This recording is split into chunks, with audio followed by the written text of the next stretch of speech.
All right, I'd like to welcome everybody back into another episode of the Eurosnob Podcast. My name is Ian Smith, and I'm joined, as pretty much always this season, by Alex John. Alex, how's it going, man? Good, buddy. How you doing? Not bad, not bad. Also joined, really becoming a mainstay on our program for you guys, joined by Billy O, the media hitman, as we dubbed him in our last episode. What's going on, dude? How are you doing, boys? It's always good to be back. I feel honored and pleasured to be asked to do this every week so far, and I probably will jump higher on the media hit list this week. So you're already pretty high up on their list, I'm sure. So you gotta pull off something pretty big to move up that list, I'm sure. Yeah, I have an interesting perspective on one situation, so it should be fun. All right, beautiful. We'll all look forward to that. So I wanted to kind of jump back. I know it's been a little while since we had a podcast about the Arsenal. We were tied up with that U.S. men's national team debacle a couple of weeks ago. Not to pick at any scabs or anything, but we're going to take it back a little bit to really the last game we haven't talked about yet, and that was the Watford loss. We'll start off with you, Alex. Man, where do you come out from that game? Oh, that was a frustrating one. I can admit I didn't see the whole game. I saw most of it, but just kind of the way we capitulated, and there were some decisions that went against us for sure. The Richarlison dive, and then Troy Deeney possibly being offside, but it was just frustrating because we had the early lead and we didn't take advantage. I think we had the lead in that game, right? We started with the lead. Yeah, if I remember correctly. Yeah, so it was one of those where, Watford's been doing well this season so far. They're on the top end of the table, pushing top 6, top 7. But it was a frustrating loss, and I feel like a lot of problems that are commonly discussed amongst the Arsenal faithful kind of resurfaced. So it was a blow because I had thought that we were kind of sustaining some positive momentum and kind of set us back to ground zero, so to speak. Yeah, I mean, for me on that game, and again, I'll admit I didn't see most of it either. I was at work, so I have an excuse. But it was kind of typical, stereotypical Arsenal, right? I mean, get out to a good lead, don't put a team away, collapse at the end, not hold up to physical challenges. I mean, really fit the whole narrative the media likes to throw out there about us. And I know we've got some. There were certainly some post-game comments made about that I'm sure a few of us have an opinion about. But really, that's kind of where it was for me. It was a disappointing game, and it's sad that once again it fits that narrative. But then again, let's be real, the media tries to make everything about Arsenal fit that narrative. So, Bill, what are your thoughts, man? The game that, most of the game that I saw, because I caught definitely the Richarlison dive. I definitely thought that was a dive. I felt like they could have got a penalty ahead of that as well. And I feel that it just does fit that narrative. I think that in that game specifically, they provided that media narrative to be true. But a lot of other times that narrative is kind of pushed to be made true when it's not. So the game was frustrating, and I agree with the statement about it being like the same old, because that's what I was frustrated with. I AJ said, thought that they were off to a good start, or not a good start, but like getting back some momentum and getting it going. And then all of a sudden, boom, same old Arsenal. And then, the Deeney comments are just absurd in my opinion. I don't understand why he's making them, what purpose they serve. If it makes him feel better about himself, that's great, because that's what it looked like to me. So I'm not sure what you guys want to add to that. Yeah, just getting right into his comments, I guess. He went on Sky Sports, I think it was, after the fact, or BT or one of those, and he said something. He said that Arsenal lack cojones and that we're not mentally tough, and he knew if he just got in and got physical that we would somehow bristle away from that, and of course people kind of lap that up and just kind of suit an agenda and say, oh, see, even fellow pros think Arsenal's soft and this and that. I mean, first of all, just from a professional standpoint, I think it's incredibly disrespectful for a pro to go on after a game against a team and then spout BS about them. I mean, you didn't see and Paul Merson said this, and Paul Merson's usually wrong about everything, but he was right about this. Like, after Man City beat Watford 6-0, you didn't see Man City players go on Sky Sports after the fact and talk about how Watford had no cojones and stuff like that. But somehow, because it's Arsenal, it's just acceptable. But at the same time, you also kind of dig your own grave with the results. I mean, ultimately, can only blame the media so much. Like, if you're performing in such a way where you even put yourself in that position, then that's kind of your own problem too. So I'm kind of caught in two minds, and I was frustrated about the performance, frustrated about the comments and how the comments blew up, but it was mostly just 3 points squandered, especially because it was a week where a couple of our rivals dropped points, so we could have taken advantage of that, and that's the biggest point of contention and irritation for me. What about you, Ian? Yeah, I mean, the comments they're stupid, and really the fact that they were picked up and run so much by the media it's stupid itself. But we all know the media. The media it's all about clicks and traffic, right? And what's one thing that Arsenal fans are good at?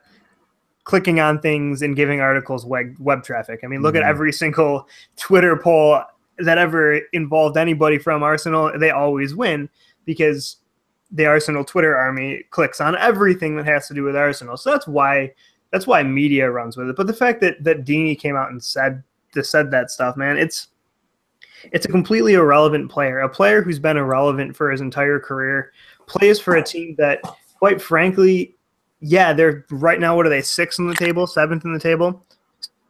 6th like right now. But how much do you see them talked about? You still see Liverpool talked about as being a title contender, and they're in 9th. Yeah. I mean, they're Watford's having a really, really good season, but they're still a completely irrelevant team. And he's a completely irrelevant player. That's all it is. It's just a look at me moment trying to draw some attention to him. And yeah, it worked, but not really, because it just put attention on Arsenal, really not Watford. So the whole thing was stupid, but it's really what you get when the media is so driven at, trying to get Arsenal fans to go crazy, because that's what they try and do. So, but the game, it fed into this whole like, oh, Arsenal don't like it physical. Like, oh, if you get stuck in on Arsenal and show more passion than them, then that's somehow going to do something. It fell into all these BS like cliched narratives. So that's kind of what I hated about it. It's just like, oh, now a player is spouting this shit. Like, no, it's not down to getting stuck in. It's about not executing during the game. It's about not being able to break down a defense. It's about, not being able to move the ball quickly, and all that good, genuine analysis gets lost in the shuffle when this becomes the main story of the game. Yeah, but I don't know. You're not wrong. It's just, like I said, the whole thing is just dumb. I mean, it fits the English football narrative also, though, because that's what they care about. They care about passion, and when a lower level team takes a point or beats one of the top teams, it's all about the passion that they showed and the toughness that they showed. And it's really nothing tactical, because honestly, the English media you rarely see good bits of tactical analysis out there, at least for me. I mean, maybe it's there and I'm just not looking in the right places. But the only thing I ever see in the English media about tactics is, passion this, toughness that, get stuck in this, get stuck in there. And honestly, did Deeney really have that big an effect on the game because he was physical and got stuck in? I mean, whatever. Like I said, he's irrelevant. Watford's irrelevant. So for me, I'm moving on. So, yeah, the frustrating thing, and Bill, I mean, you can speak on this too, just dropping points to that kind of team is what irritates me, Well, you're expecting to go into that game when you looked at this run of games ahead, you were like, all right, Watford, then, you keep going with Red Star, which is going to be a tough game, but you should win. Everton's doing pretty bad, Norwich after that, a couple, you had a nice run of games before that, a nice run of games ahead. So you're thinking you're going to capitalize on those points, and you just don't. And I agree with what both of you said regarding how the media does things, across the pond.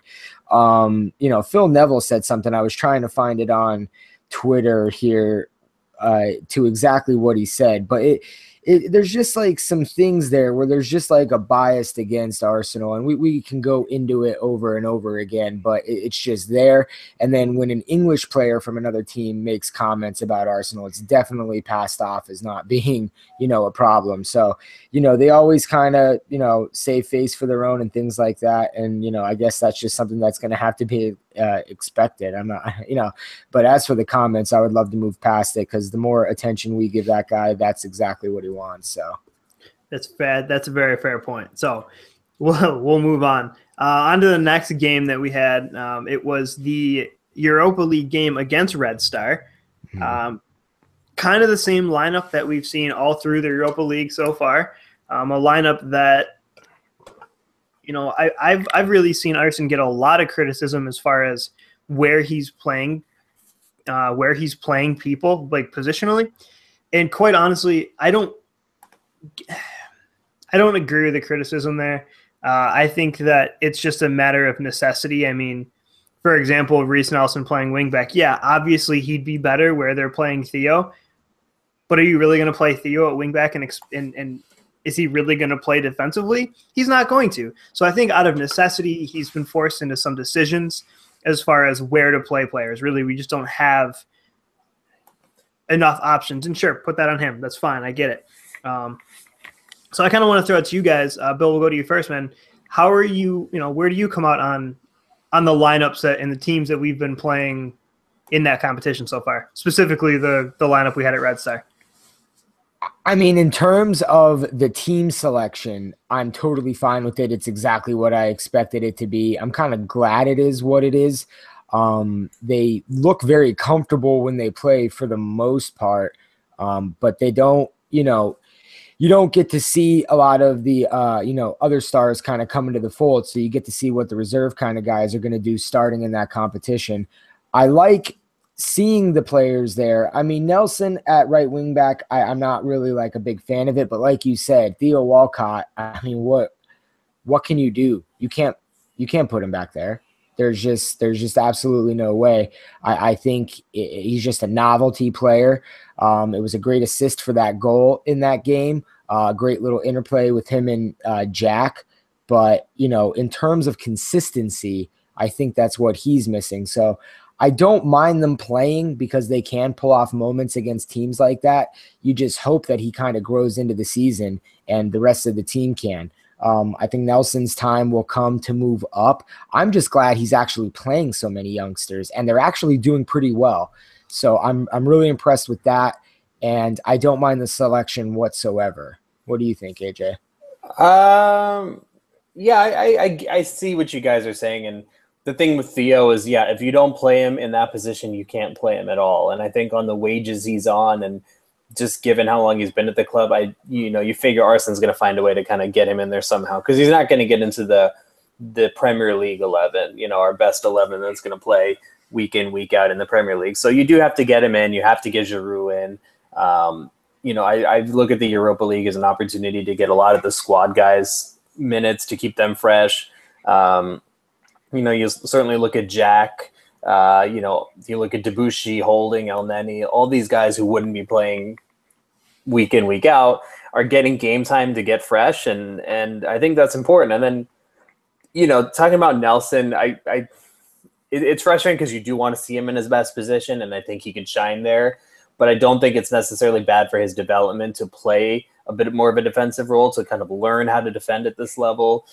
Same with Maitland-Niles, and I think Ian and we talked about this before. Kind of Maitland-Niles' versatility potentially being a hindrance, as opposed to an asset, just because you can move him around. He might not have a set position, but I think in this instance, with this squad, with this set of games that we have, not just the Europa League, but then also the Carabao Cup and these lower tier competitions, why not put him there? You don't want to risk him on Real or Kolasinac in these sort of games. So I have no problem with it. I like seeing the young guys in there. I like seeing Joe Willock in there. I thought he really looked good. He's got the composure to play in central midfield. And the performance itself wasn't anything to write home about. But like you said, Bill, that interplay to create that goal that's what you tune in to watch Arsenal for. Like that moment of genius, amongst three players who admittedly are not at the top of their game right now.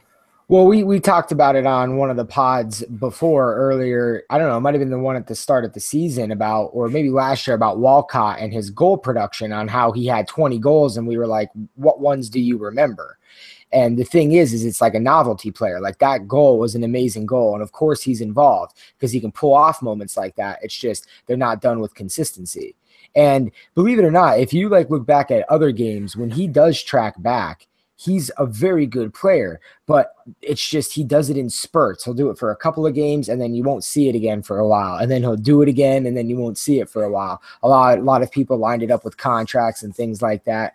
But, the game overall, really the first half was very boring. I can tell you that from the start. It was extremely boring.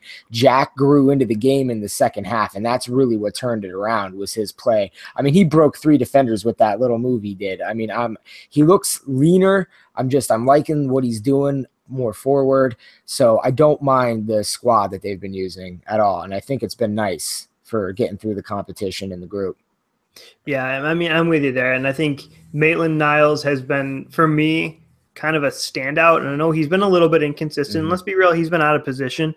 But I love the confidence, the drive, all the things that his game brings. It's relatively understated. It's not anything overly flashy, but he just does a lot of things really, really well. And I think he's been one of our most consistent players in that competition. I mean, you talk about Theo and Giroud, and they've been completely anonymous until the one moment where they,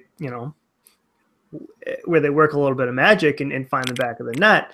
I mean, and it's kind of, for me, along with Maitland-Niles, Wilshire's been, been really starting to grow back into his form. And he's not, obviously he's never going to have the explosiveness he used to have, but he does still show some of that. I mean, man, that turn was something we haven't seen out of him in so long. And it's just kind of funny that with his return to return to form, on his way back to form, also kind of comes back a little bit of Wenger ball. Not saying it's 100% tied into him, but I think it has a lot to do with him, because he's one of our more creative players. He's one of those players that can drive at defenses, somebody that we really don't have out of midfield. I guess the problem with Jack is, with the Wenger ball thing, we really won't know until we see him with the first 11. But with the first 11, I'm not sure where you put him, because I don't think you can play a Wilshere Xhaka midfield. I think that is too one-dimensional for me. Wilshere doesn't have quite the box-to-box engine than Jack does, and I think there's just a general lack of athleticism with that midfield. I think you leave yourself a little bit too exposed. Ideally, you could use Wilshere to spell Ozil, perhaps, in one of those top 3 spots and have him play a little bit closer to goal. But then obviously you're losing your best creative player. So the thing with Jack is I really don't know where he fits. He's a great option to have to, like against Everton, which we'll get to obviously, but, coming off the bench late and providing that extra security in midfield and creativity. But it's an interesting dilemma, but it does make me happy as an Arsenal fan just to see him getting back to his best. And Ian, like you said, he's not going to have the explosiveness, but he doesn't lose the touch. And that, that immediate thought to turn and go forward with the ball, which I think a lot of our midfielders struggle with. Coughlin. So, sorry, this is something caught in my throat. I hate when that happens, but, overall, I'm excited for Jack. I temper my enthusiasm just a little bit, just because we've seen this from him where he looks to be getting back to where he was, but then there's a setback. But Bill, where are you at with the Wilshere enthusiasm at this point? I'm full on board the Jack Wilshere locomotive at the moment. I think I know he's injury prone, and we all know this. It's written all over the place, and that's always the worry. and it's always going to be the worry, unfortunately. But he looks like leaner. He just has a different look about him, and the explosiveness, it may come back. You don't know, but the intelligence is going to get stronger. And with that move to break away with 3 people, you need a little bit of oomph, but that was a very smart play with what he did with his feet. So he's never going to lose that, and that's going to keep propelling him. I like using him. I personally think if you would have to play him with Xhaka, you'd have to bin the back 3, go to a back 4, and play a Xhaka, Wilshere, Ramsey trio, I think, in the middle. If you don't use Jack in the Ozil role, which you definitely can, because you alluded to that point. But I believe that, you would have to play them in midfield 3. I think that would provide enough cover. You'd have your back 4 ready to go. The flanks can still go up, Bellerin, Monreal, or Kolasinac, whatever. And then you'd have your front 3 ahead of you. So you could continue to do that if you wanted. But I think that's really the only way that would work. But Jack has to start to be integrated. If they take their time, that's fine, because you want him around in that January, February run of games always, because that always seems to be the turning point in the season. And I'd like to see more of him, but I'm glad on how he's kind of easing him back. But I think he's done very well. Yeah, I mean, for me, what you just said there, Bill, brings up a really interesting dilemma as far as what this team does moving forward tactically. I mean, you said that. Like, you're kind of stuck with a conundrum of, okay, if you stay in the 3-4-3 that we're playing now, where do you fit Jack into the team? Where do you fit Ramsey into the team? Because Ramsey's been a pretty important player for us. Do you slot him in next to Xhaka? Do you fit Jack in that? You know what I mean? There's still questions there. But then if you go back to the 4-3-3, 4-2-3-1, whatever you want to call it, you're still faced with that dilemma of, are you pushing Ozil back out to a wing? And I don't necessarily think that that's a recipe for success either. I don't know which way that we should go. Honestly, I think that, okay, let's be honest, the Everton game isn't really a good way to measure where we're at, because they're an absolute dumpster fire at this point in time. But I think the creativeness that we saw out of that front 3, where Ozil isn't really on a wing, he's still relatively central as one of those front 3. I think with them being that close together, being able to work off of each other, that just shows a bit of dynamism that we haven't seen. I mean, like you said, it brought back some Wenger ball. We haven't seen that from an Arsenal side in a really, really long time. And going back to a 4-2-3-1, my concern is you see Alexis slide way too wide, and then if Ozil's on the wing, or you know what I mean, I think it takes away the ability of that front 3 to work closely together. So I really don't know where Arsenal goes from that. I mean, Alex, do you have any kind of opinion on that? Well, what Bill mentioned is interesting with the 4-3-3. I mean, you could almost maybe shift it to like a 4-3-2-1, almost like a Christmas tree formation, and where you have your 4 in the back, then you have the 3 in midfield, but then you have Ozil and Alexis kind of they're not playing wide, they're playing more central, and then right at the tip you have Lacazette. Like, I guess the only problem is that maybe you almost clog up the midfield too much that way, and you don't have a lot of natural width.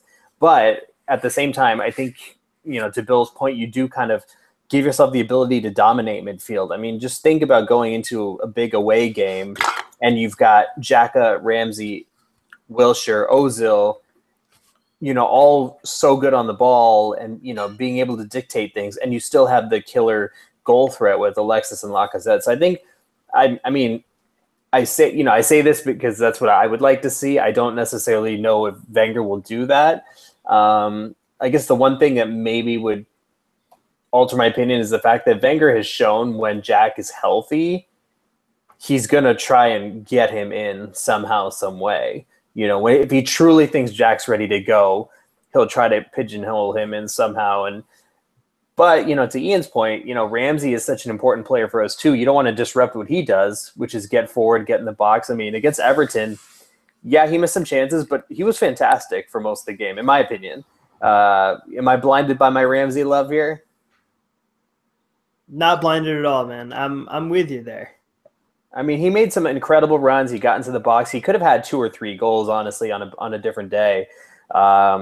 So it's tough, but it's good for the manager to have these dilemmas where you finally have tons of, good players in those positions who can help you. And I think that's one thing where the Europa League has been really good for us, actually, is not only keeping our first 11 fresh because they're not playing 2 games a week, but also getting these other guys fit so they can jump in and contribute. And I think that's where you're going to start to see Spurs and Liverpool especially, start to hurt, because these guys are playing meaningful games twice a week. It does add up, Absolutely. And it's one of those things where they were kind of even doing that last year a little bit. And, we certainly had concerns that they would falter in that way last year, and they didn't. So, I mean, with those teams, when they're going on 2 years in a row of that, I mean, there's not a lot of depth in either of those squads. I mean, let's be real.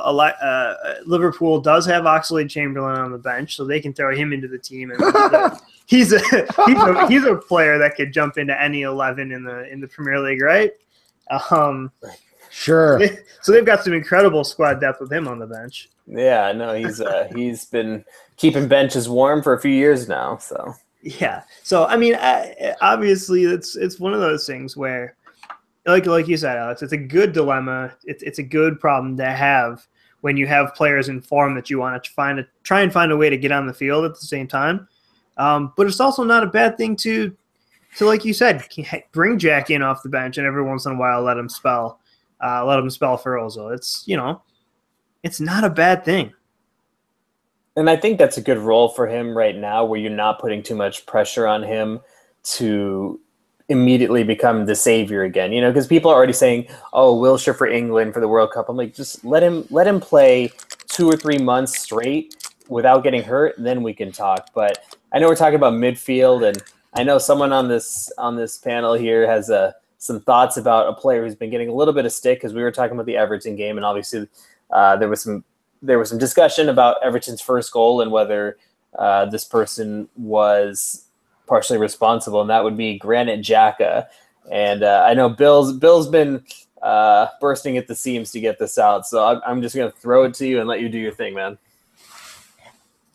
Listen, the criticism straight off, I'm going to say this first off. The criticism against Xhaka is fair in that he's having a poor season. The reasons behind that, though, are, I think, getting a little skewed in one direction, and they should be more centralized in their opinions on it, because the goals that he's been giving up look very bad.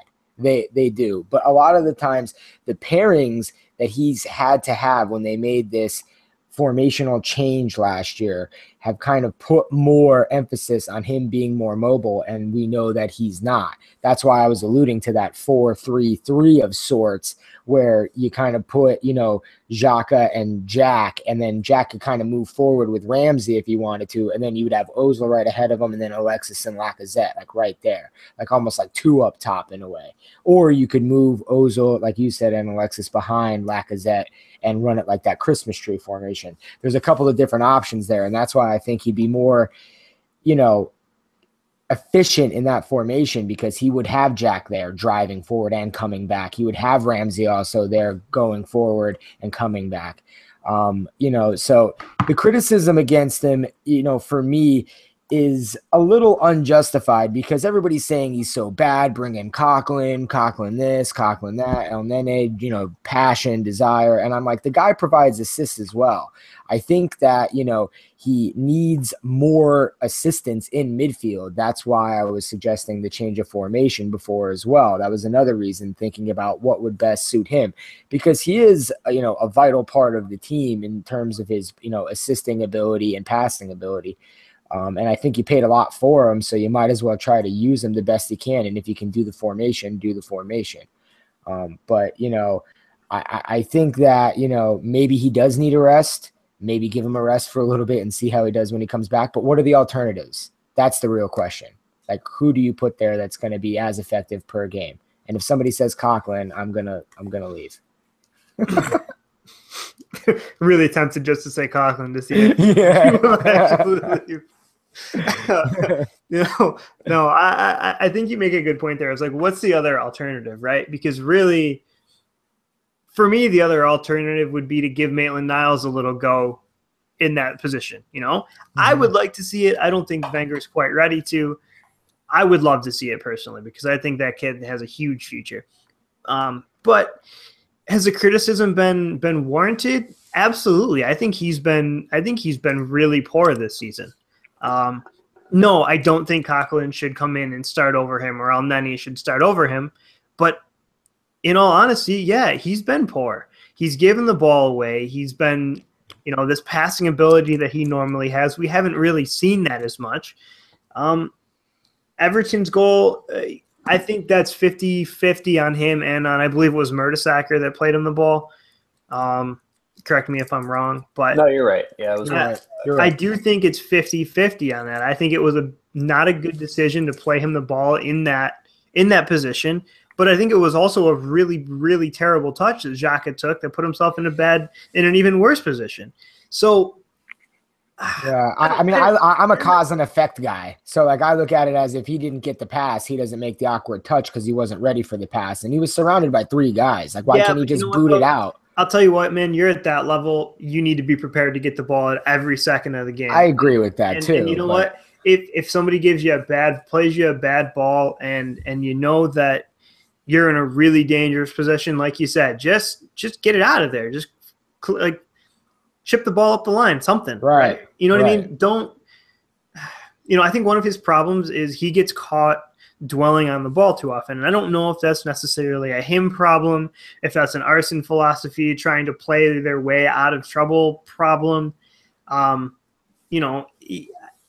don't know, but he just hasn't been at the level that we've needed him. And honestly, yeah, I think they need to take him out of the side for a Premier League game. Give him a break. Just say, you know what, dude, like just take a breather, relax, and we'll get you back in next game and get your shit together. Like he's a really vital player to our side. I mean, he brings a type of passing ability that passing from deep that really we need.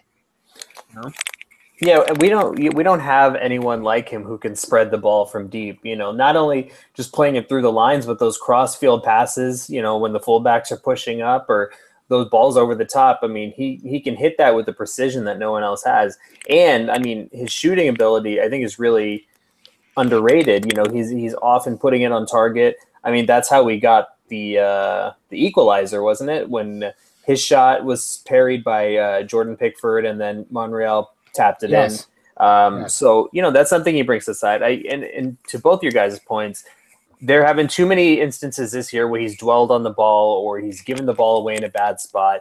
I mean, I remember he did against Leicester. He obviously did against Everton. There's been a few other instances where, his lack of mobility has been exposed because he receives the ball and he's often the only one in midfield receiving the ball. So if you press him, his lack of mobility is really kind of put on display. And that's not entirely his fault, but you do have to compensate for that or adjust your positioning or do something. So, but the problem is, like, if you take him out of the side, you do lose your only deep lying playmaker because you don't have Santi, obviously. You can't put Coughlin in there because he can't pass or do anything or play football. He can run.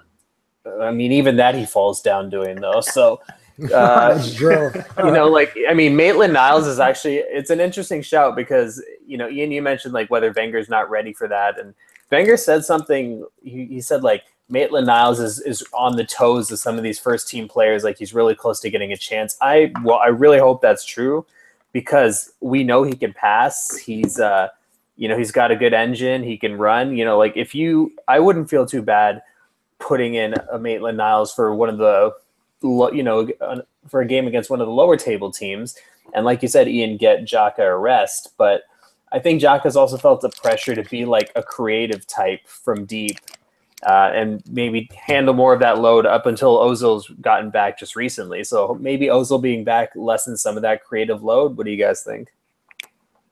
I think it does. And I mean, one thing about Xhaka too, that's, just to kind of put my final thought on him for now, his one-footedness really hurts him too when he is in that position with his back when he's facing our own goal and getting pressed, defenders know which direction he's going to turn because he will only use his left foot.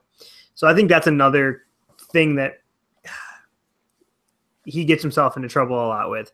But the point you made about Ozil, maybe that is the case. I haven't honestly watched him that closely to have an opinion on whether I think it's him trying to overcompensate or what. It certainly could be. You would understand it, right? If your team's kind of struggling to create goals because your main creative force isn't there. Yeah, I mean it's only normal and human nature to kind of overcompensate for that. I mean, yeah, that's why I was saying before about the formational. I think it's a formational problem for him at the moment. I think you need to support him and get a more robust midfield. Get Jack and Ramsey both in there next to him in some way, or just in front of him, or Jack on the side of him, Ramsey just in front. However you want to do it, but having him be back there, he can still play make from long distance like he likes to. He can still come forward, shoot from distance, create those rebounded type hard shots that are low and driven into the ground that hopefully somebody can jump on like Monreal did before. Some of them go in sometimes.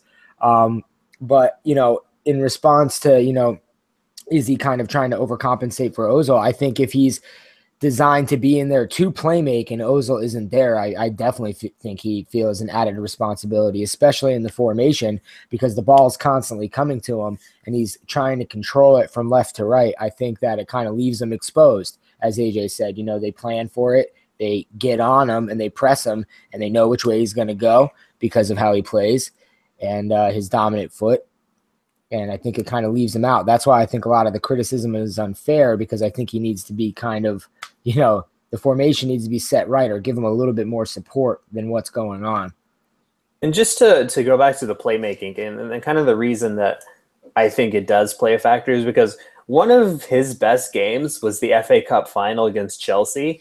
Mm-hmm. And in that game, you saw him playing a little bit deeper. You saw him breaking up play and also starting attacks really quickly. But you had Ozil in the side and then, taking care of that things higher up the pitch. And I think it allowed Xhaka to kind of do what he does best. Because he got an unfair rap early last season about not being a good tackler, but really towards the end of the season, I think he was really hitting his stride, and I think it did have to do with the fact that he wasn't being asked to do everything in midfield. I think there was a healthy balance with him and Ramsey, and then Ozil. So I think Ozil being back in the side is really going to help in that respect. But I mean, Ozil being back also means we finally get to see the trinity of our attack all healthy and playing at once, and you saw how that worked against Everton, and it was beautiful to watch at times. Yeah, it was absolutely, like you said, beautiful. The only thing I think I tweeted it was like the heart eye emoji and the drooling emoji, because that was me watching the game. Mm-hmm. And I think that pretty much says it all. It's just the interplay, the movement, it's just like they had a pace to their play. And I don't necessarily mean running fast in an English media sense of pace, but just a pace to how they were thinking the game, their runs, their spacing. They were just at a completely different level, and Everton had absolutely no idea what to do with any one of them, let alone all three. And it was absolutely glorious. And, how amazing would it be if we can keep this group together and bring back some of that Wenger ball that we all know and love and miss. And that's, oh, man. You're just in love with the Wenger ball that might not ever be coming back. That's why we all love Arsenal, though, isn't it? I mean, that's why we all fell in love with this club. No, it definitely is. And the sad thing is we might only get to see this for 2 more months. I know. I'm gonna enjoy it while it's there. Shit, even if Everton's the only game we see it for a real long time, it's I'm gonna live on that one for a while. I mean, what do you, Alex, man? What are you? I mean, obviously, it's gonna be. It may not be quite as over the top as my reaction, but I'm sure it's some along the same lines, right? Oh yeah, no, I mean like you said, if you go back and look at some of the goals, that second goal especially, the Ozil header, you had Lacazette pick the ball up right around midfield. He kind of drove it in, then he found Alexis, and his movement allowed Alexis to have a little bit of a lane to get, to find a cross, and then you had Ozil take that vacated space where the striker should be and make that near post run, and it was beautiful, and it was easy. And then Lacazette's third goal, the movement there where Ozil went out wide, and then Ramsey kind of made a motion for Lacazette to go near post and pull near post and find some space in the box. I mean, just there was an understanding there, and it sucks that it's taken this long, and we've certainly dropped some points in the process, but. Shit, man, that was fun. It was fun. That's what it should be about, right, Bill? Well, definitely what it should be about. I hope that you place that bet on that Rooney goal, because I did that poll, and 38% of people on Twitter who voted in my poll said that they didn't think Rooney was going to score. I was like, that's impossible. We all knew it was coming. So that put a damper in because I think Arsenal were rampant. They were really flying, and that goal came out of nowhere. You knew it was going to come, but, you weren't really expecting it that early. I think that kind of threw it off. The Monreal breathed life. And then in that second half, man, that was the Venga ball that Ian wants so bad. They were fluid. The Ozil goal, didn't Sanchez do the same thing to Ozil once before? Like, I thought that goal looked so familiar. It was just nice, crisp. Ozil came in, headed it right in. It was like deja vu to me, because it was just beautiful, like back when Alexis first came. I think it was against Watford last season. Or maybe it was. Yeah, right, yeah. That is the goal I'm thinking of. Okay. I think Ozil got the header right about the penalty spot. Right. So, I mean, it was beautiful. The Lacazette goal was amazing. Ramsey telling him to go over to that near post was awesome, because that created even more space to give Ozil an option on who to pick. The defender was stuck in the middle of the two, so he didn't know where to go. And then Ramsey got his goal. Sanchez got his goal, so I hope that he's happy and, content, not too angry. But it was an overall very beautiful game to see. First half, if Rooney doesn't score, I think honestly they maybe win this game like 6 or 7-0.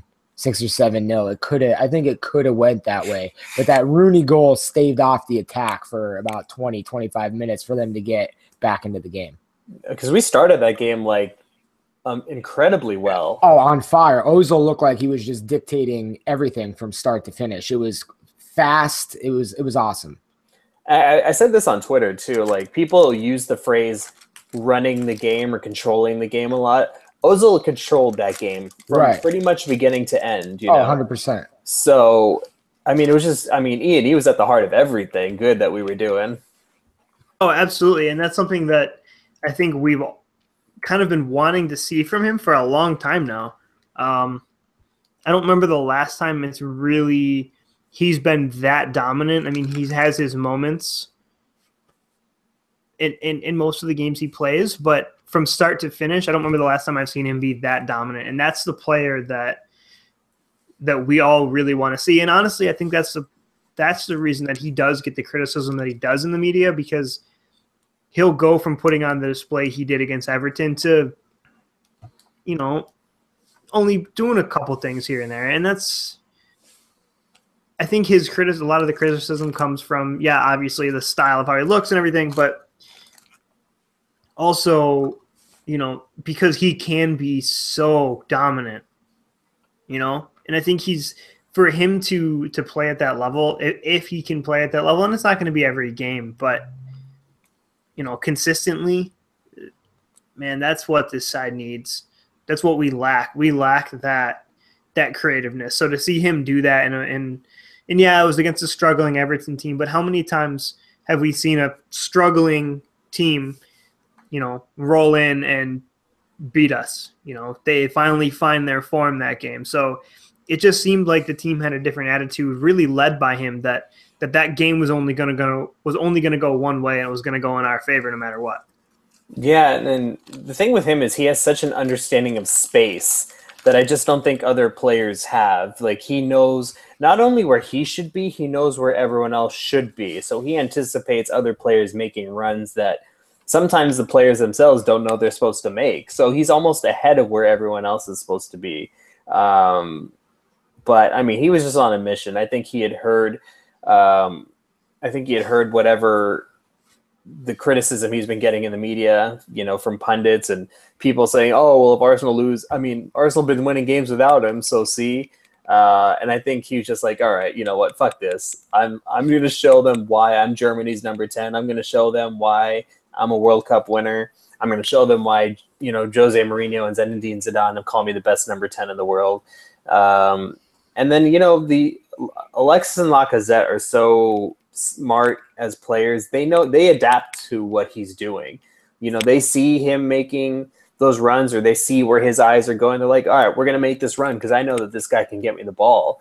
And it's just, it's kind of like what you said, Ian. He gets criticism in part because of his body language, but also because this is what he can do. You know what I mean? Absolutely. And it's, man, it was awesome. I mean, there's really no other way to explain it. And it's like I said, it's huge. And it may have been a conscious decision on his part that he's sick and tired of getting all the crap that he's been getting in the media. Maybe, hopefully that's what it is. And hopefully he's going to keep that and shit. You know what? If it's for him trying to get the money he wants to stay at Arsenal, fine, whatever, just keep doing it. I don't care your reasons. Just keep going out there and dominating that. Well, it's interesting, like the media reports, and Bill, I would imagine you'd have read some of these as well. But the media reports were first like, "Oh, he's definitely leaving," and then one newspaper quoted one of his friends and said, "Oh no, he's tired of all these speculation. He loves it at Arsenal." And it's just so hard to know what to believe at this point, isn't it?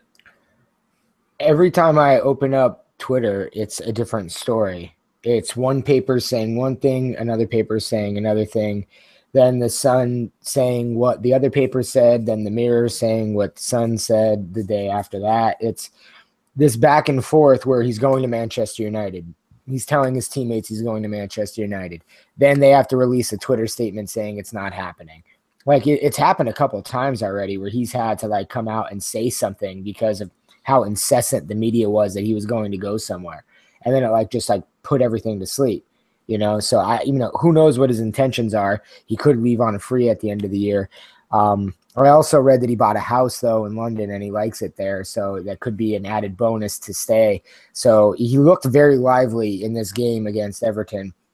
I hope that he has some added motivation to kind of prove everybody wrong and have added motivation to get the money that he deserves to play, because when he's on like that and they're all moving forward with pace, and that passing ability, as Ian said before, the Wenger ball truly comes alive. So I think, having him, have to come out on Twitter over and over again, though, might get a little tiresome. So I could see why maybe he would go somewhere else. But United would just bring as much pressure if he didn't do as well, though, correct? So I don't, who knows what to believe, because it just goes back and forth so much.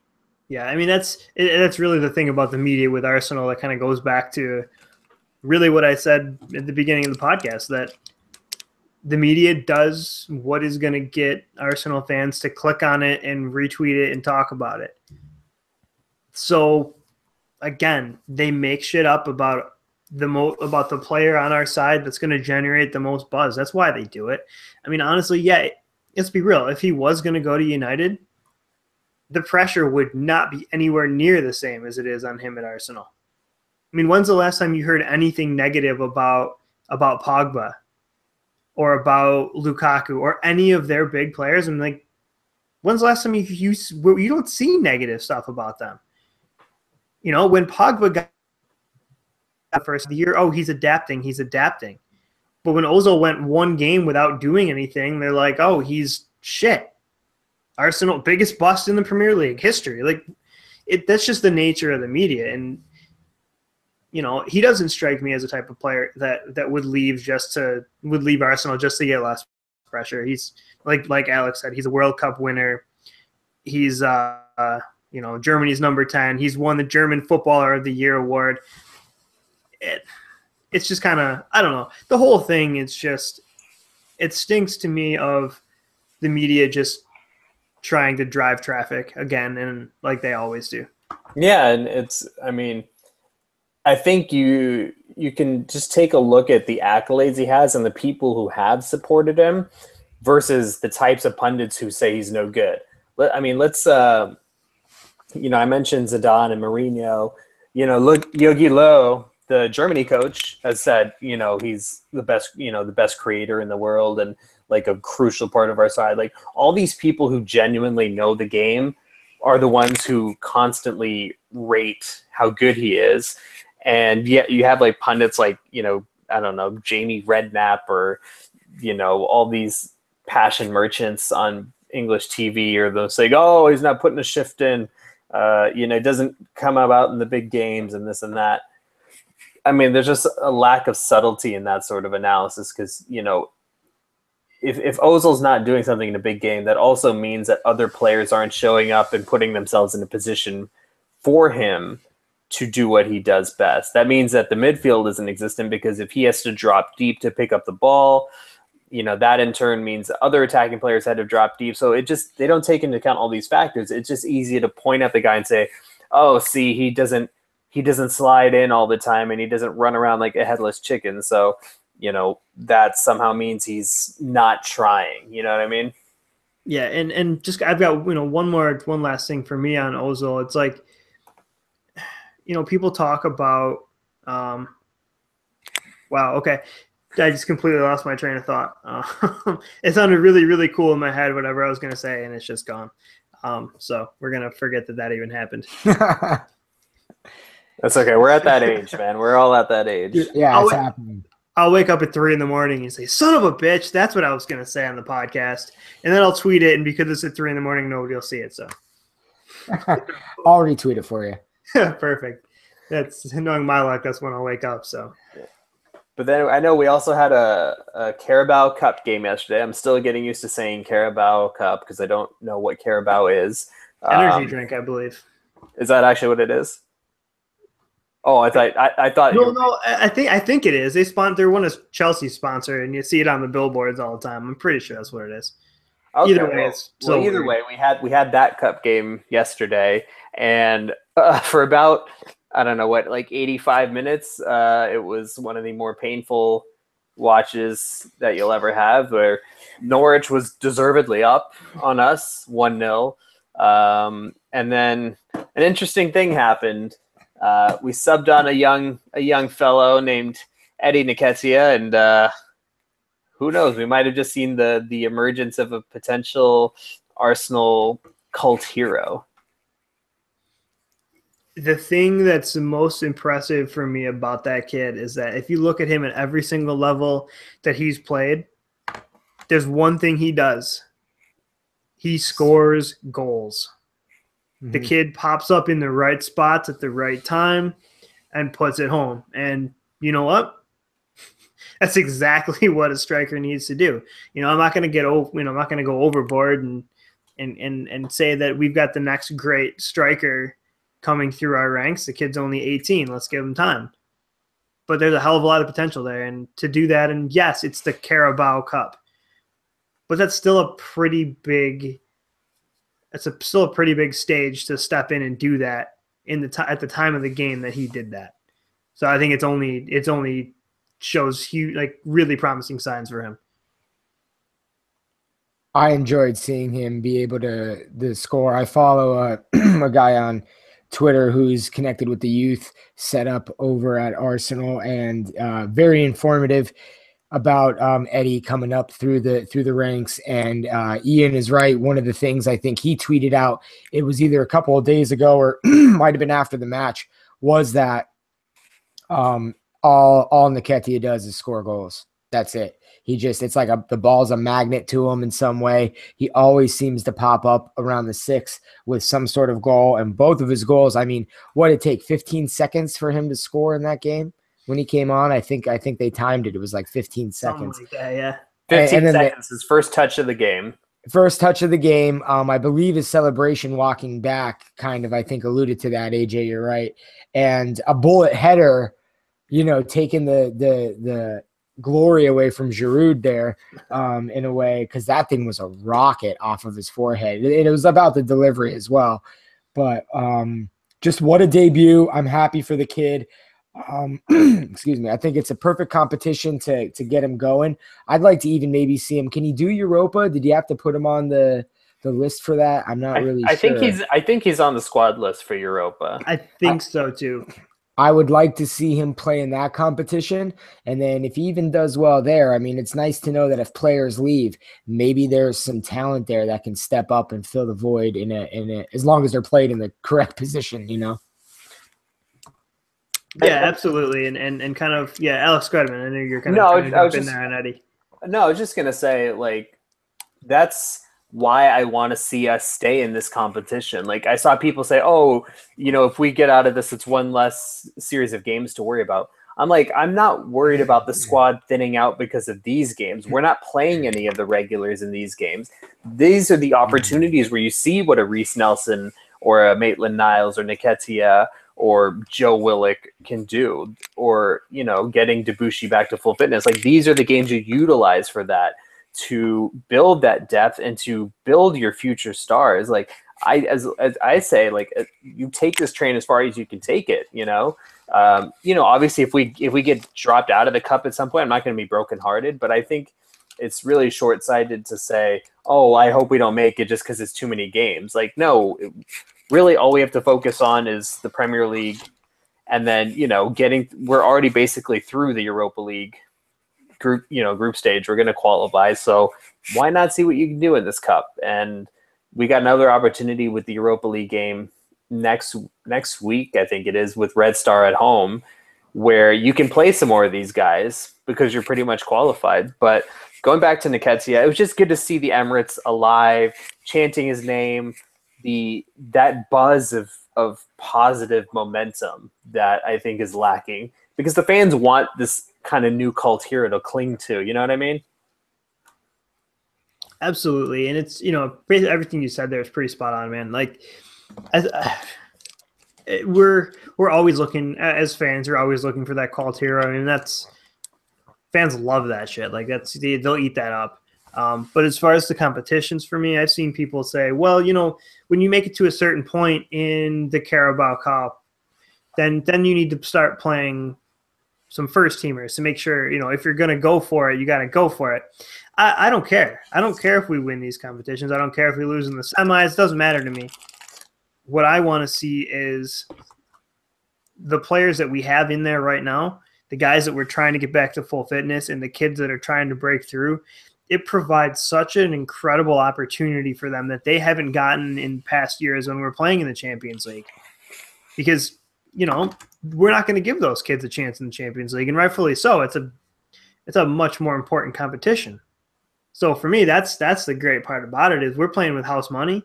I don't care how we finish. I just want to see players get back to form, and I want to see the kids really start to take their game to a next level, because I think those opportunities have really been what's lacking for our youth players in the last several years. And I think that has a big impact on why we haven't seen a ton of guys break through. No, I think that's a great point, that we haven't seen that youth emergence lately, because like you said, there haven't been these games for them to make their mark. But now all of a sudden I think we're in the quarterfinals now of this cup. So whenever the draw comes, you're probably going to get a Chelsea or a City or a United. Why not see what these young guys can do against them? This is how you give them opportunities. So I look at it as nothing but a positive. I know Spurs got dropped out of the cup today, of course, because Spurs don't win trophies. But it's one of those things where it's like you said, Ian, it's house money. Why not see what we can do? And then, if we get dropped, we get dropped. But if not, it's a chance at a trophy, it's a chance at experience, and it's a chance at building fitness. I don't see why that would be a bad thing to anyone. What about you, Bill? I think it's a great thing. That my apprehension back when I was saying I kind of didn't want to play in the competition, I hope they didn't make it, was because of I honestly thought he was going to play a senior squad on a Thursday and then play him again on the weekend. I didn't really know he was going to give this many youngsters a chance, and even this many youngsters looking this good. It was nice to see him give them a chance. It was nice to see him make that substitution and get rewarded for doing it. I think they should definitely play throughout the Cup. I would love to see them play against the more superior, quote unquote, sides. And I think that what he's doing and getting the right mix and flow is working. And this is going to sound crazy, but Debussy, I don't really think is that bad. I mean, he's bad, but he's like not like super awful though, right? Like it's not like he's like super bad, right? I don't think he's been bad at all, honestly. I mean, considering not having played for what, 2 years, right? Yeah, it's been a long time, and people forget. I mean, again, this is past, but he was first choice for France for a good number of while, and over Sanya as well. So, I think having him as an option isn't necessarily too bad of one, and he looked good as well, in that other game. Some of these other players like Walcott, like I don't think that they looked very, very good.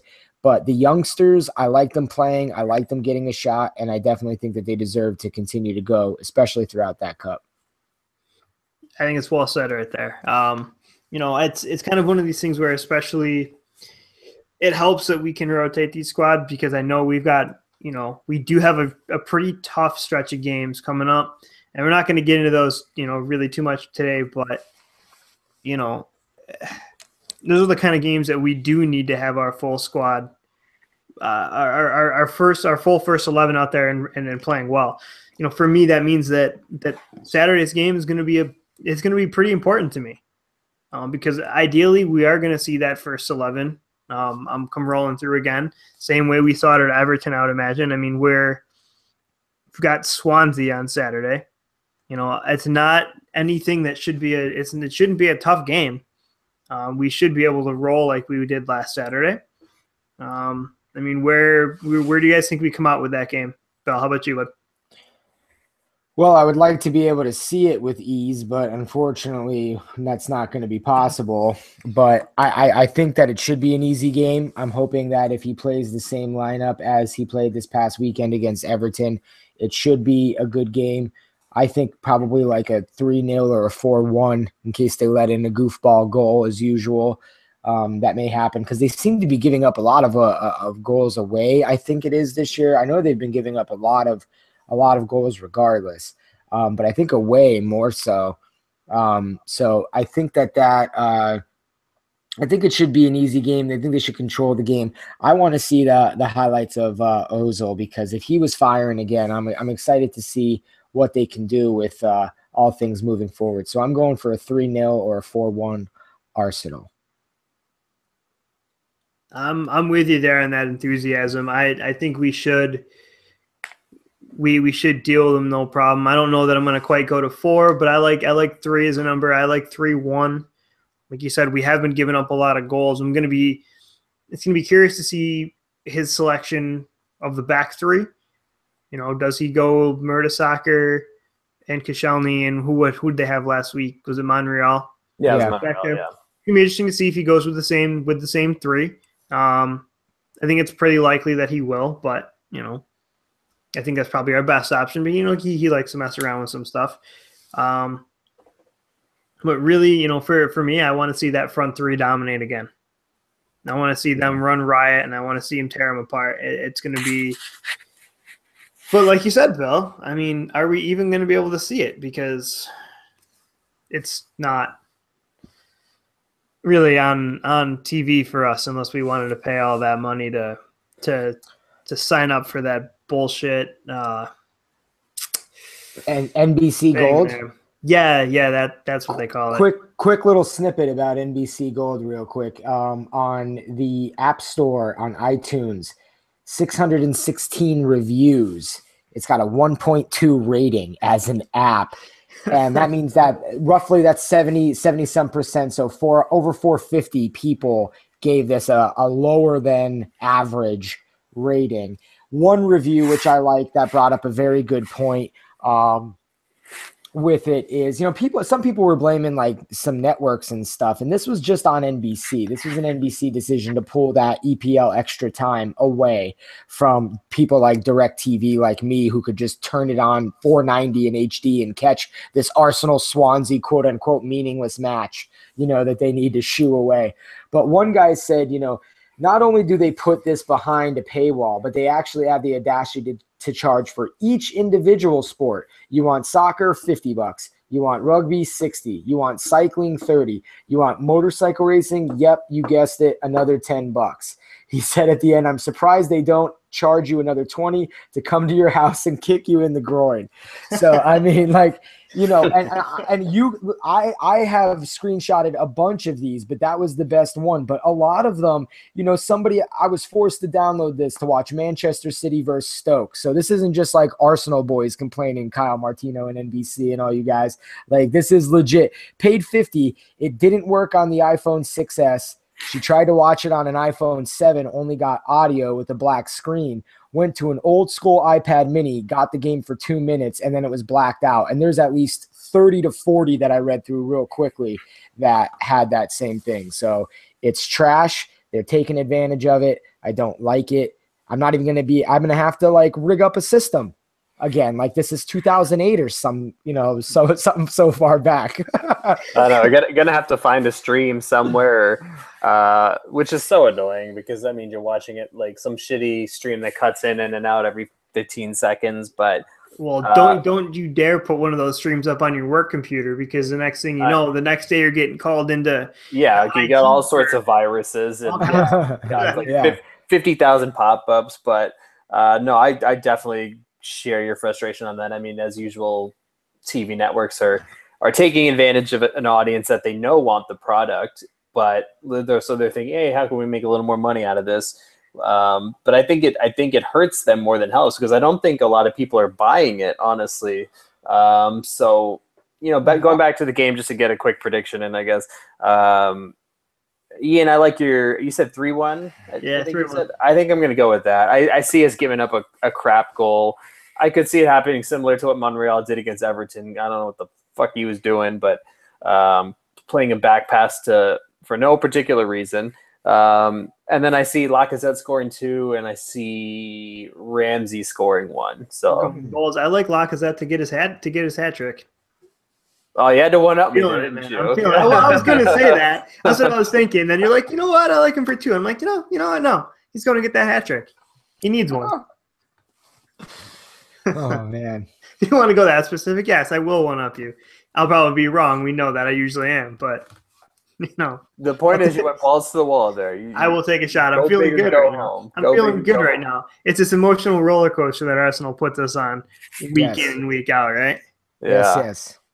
So, I mean, you guys have any other, last comments? I'm kind of, we were kind of all over the place on a wide range of stuff tonight. Any final thoughts on any of that, guys? I think you got to get 3 points this weekend. There's no excuse because the next 2 league games after this are really tough, and I know we'll kind of get into those next week, but no excuse not to get 3 points. And then take care of business in the Europa League. I mean, that really should be a game you rack up the goals and then be able to get some more youngsters in there. What about you, Bill?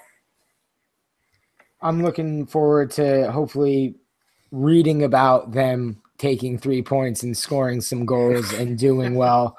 Because I'm not going to pay this money if it's not going to work. So I need to find a decent stream that's going to hopefully get me this game, because I could actually watch it in its entirety this weekend. And I was frustrated to find out that it wasn't going to be on. But I'm thinking that they can control the game a little bit. I'm predicting Lacazette 2 goals and Ozil 1 goal, as long as that front 3 play again. That's my prediction, at least for the 3-0.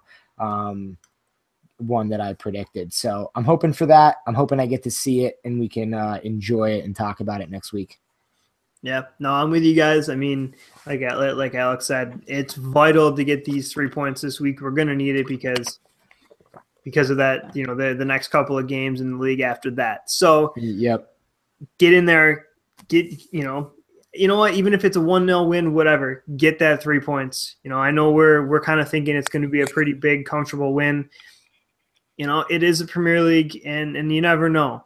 But regardless of how the game goes, you got to get those 3 wins, those 3 points. I don't care how we get them. I'd love to see a bunch of goals or see a bunch of highlights of goals on Twitter. But 3 points. That's the only thing that matters this weekend. So Cheers to that. So, yes, Alex, let's run through those locations and where everybody can find us, man. Yeah, this is the one thing I do well.